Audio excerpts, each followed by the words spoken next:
one of the most amazing bits on the inter-islander ferry journey. When we come to this corner, this is Arapawa Island. We've come all the way up the Tory Channel past Arapawa Island. As you see now, we're just starting to turn the corner, opening up into the main Queen Charlotte Sound, and you can see that the other side, mountains there, still very close, very tall mountains. And here we are,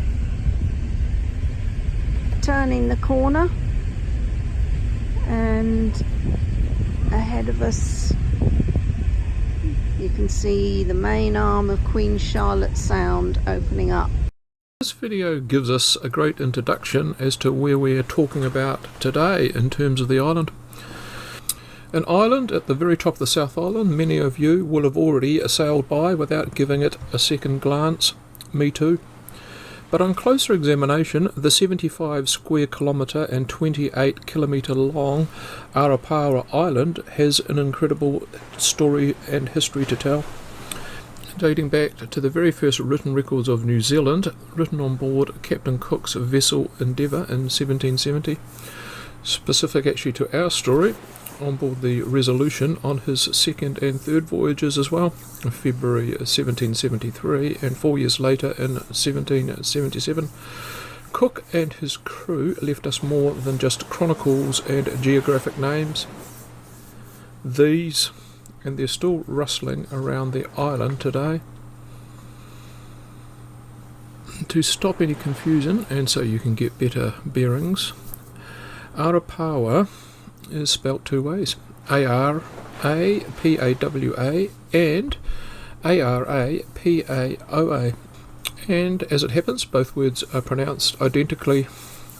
The original spelling was a phonetic version of the Maori spelling and was corrected in 2014, and that name goes back to the very beginning of Polynesian immigration. It was given, it is said, by none other than Kupe.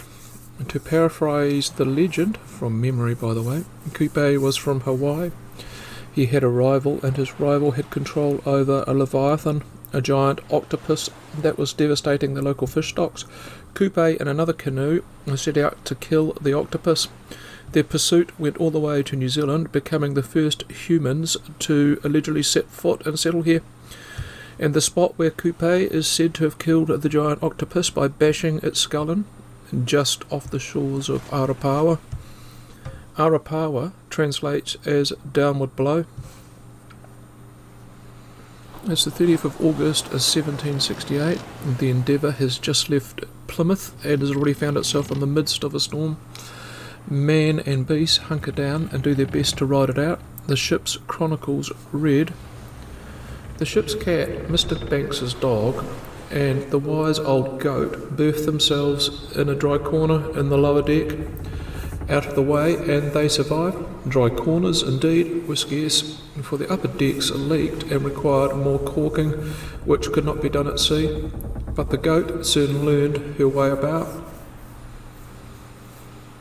Taking our history lesson forward about 400 years and back to Cook's first voyage, Endeavour is now anchored at Ship's Cove in Marlborough Sounds, January 1770.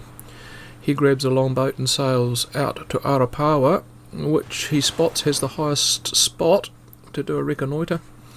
On the 23rd he saw the strait between the South and North Islands cottoned on. That was the sea passage between the Tasman and the Pacific. And that's the origins as to how Cook's Strait got its name. 8 days later, and not far away, on Motuara Island, Cook raised the British flag and claimed the South Island in the name of King George. It's now 3 years later, and Cook is on a second voyage along with the Adventure, the sister ship of James Cook's Resolution. Tobias Furneaux is at the helm of the Adventure. They become separated from Cook in a storm, and Ship's Cove was their meet-up point in such circumstances. Cell coverage being a bit dicey back in the 1700s. 10 of the crew of the Adventure had gone ashore to scavenge for food at the bay you are looking at on Arapawa, called Wharehonga. Let me put it on a map a sec. In her book, Between Worlds, author Anne Salmon describes what they found when they went looking for their 10 mates.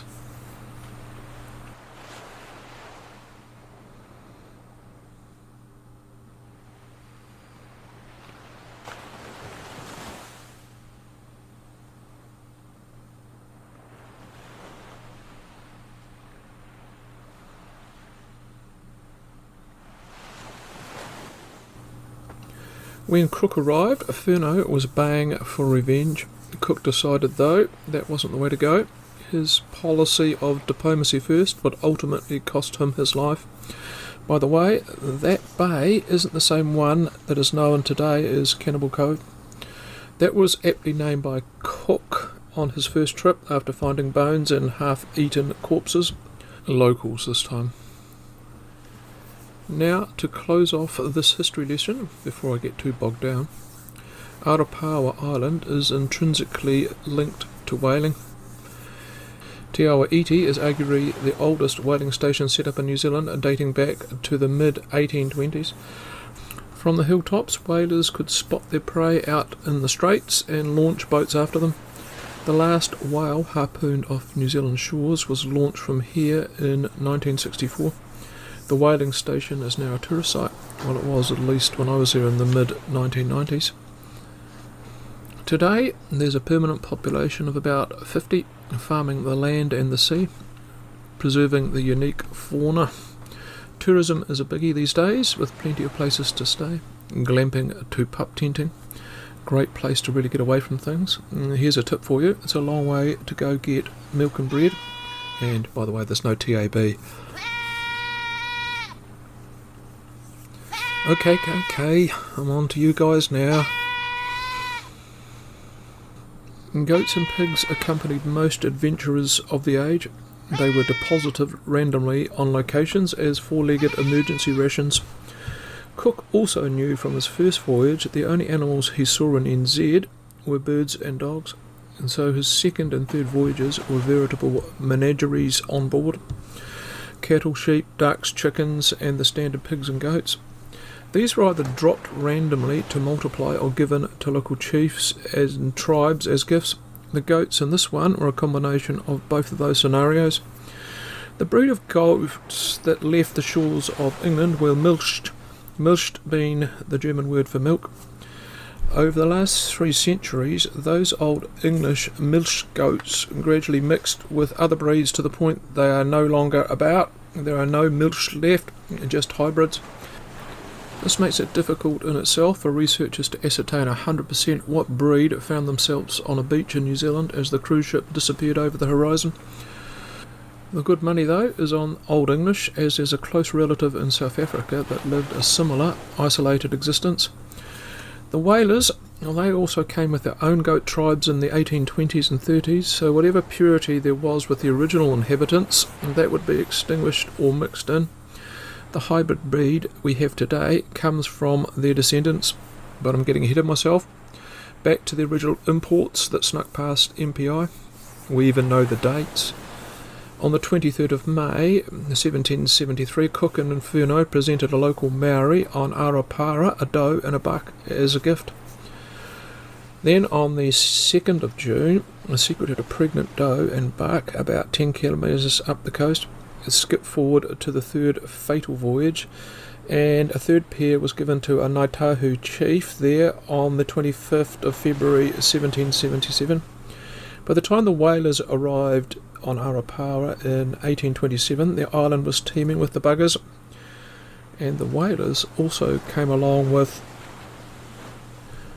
pigs, sheep.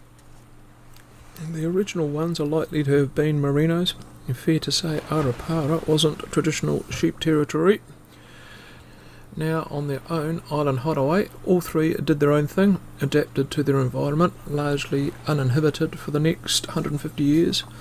Between the three, they were making a pigsty of their paradise, gobbling up the unique flora and fauna, to the point in the 1970s the Forestry Department, the precursor to the Department of Agriculture, said they had to go, or MPI, exterminated.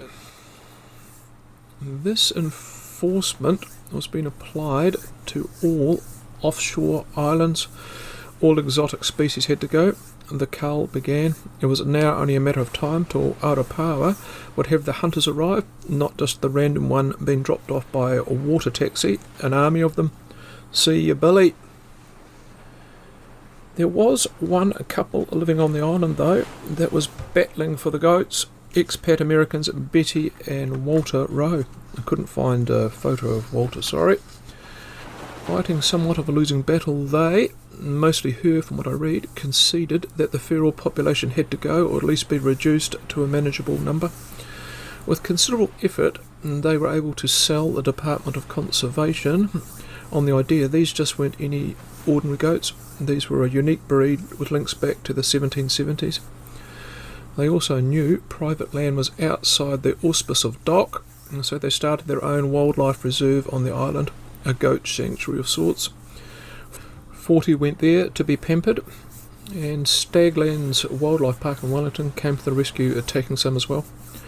To preserve the entire race from extinction, Betty and supporters like Alison Sutherland rallied support over a 25-year period. I now need to do a plug for Alison Sutherland's book.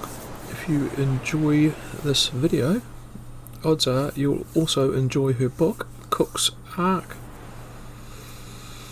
Culls of feral goats would occur, but not a goat holocaust.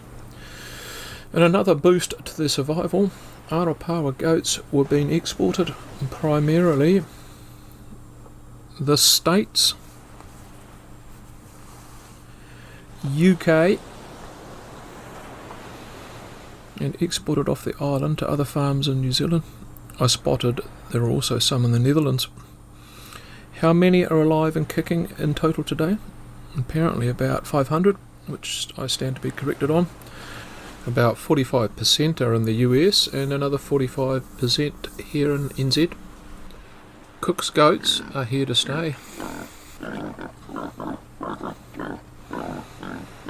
Yes, I haven't forgotten about you, relative newcomers. As the competition for resources mounted, things were looking a bit grim for the Arapawa pigs in the 1990s. Numbers had dropped dramatically. In 1998, 4 piglets were caught and started a new life for their rare breed off Arapawa. Most of these distinctive beasts don't appear to have gone far. Mr. Google indicates they're all about the Marlborough region on farms. A couple were exhibited at my local Christchurch AMP show, although there's some snouting about at the Houston Zoo in Texas. I'm fairly sure some passerby here will elaborate us in the comments section as to their overall population and status, as well as their geographic spread. In terms of spread, the Arapawa sheep, well, they roam the farms and back blocks of the country. There's lots of them. Although they are considered a rare breed, one of 12 unique NZ feral turned domesticated sheep breeds. On that list, by the way, are the likes of the Hokanuis and Pitt Islanders. From a commercial point of view, they have fine fleeces and low fat meat, so they're farmable. Hardy animals who make great paddock mowers as well as pets. More likely to survive a nuclear attack than you and me. I know the comments section will also, over time, be full of extra info as to updates and corrections as to the population of Arapawa sheep. On a similar vein, be sure to check out the video I did on the doomed subantarctic settlement of Hardwicke on the Auckland Islands.